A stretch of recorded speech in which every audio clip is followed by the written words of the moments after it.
When you're talking about oratory and you're talking about speech delivery, it's really important for students to understand what they're saying. It's the difference between reading a speech and performing a speech. If they don't feel a connection to what the words, if they don't understand the context and the content, what you're going to end up with is just a read.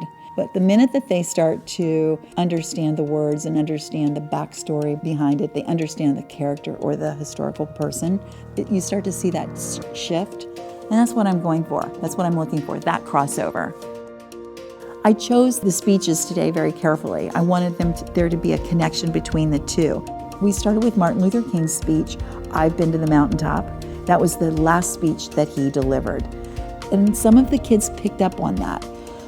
They started to pick up on it when they started to listen and were made aware of the second speech, which was Robert Kennedy's speech, which was delivered the next day after his assassination.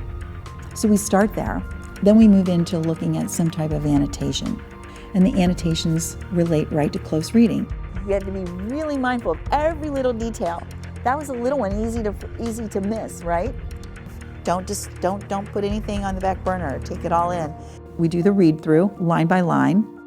It is no longer a choice between violence and nonviolence in this world. It's nonviolence or non-existent. This is where we are today. We are determined to be people. We are saying that we are God's children. We have an opportunity to make America a better nation.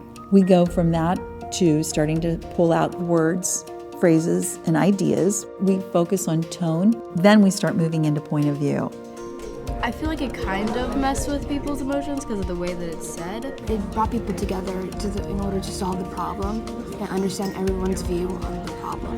I wanted the kids to put themselves in the shoes of the character. So I tried doing that, trying to learn as much as we could about that particular character beyond the speech.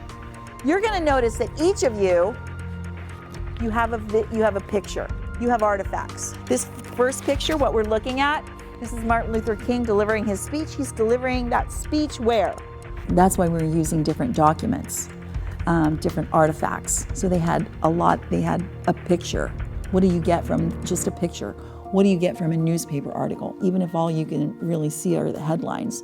I feel like it helped people understand more as to what was the problem that was going on, and it helped them understand why the people were delivering the speech.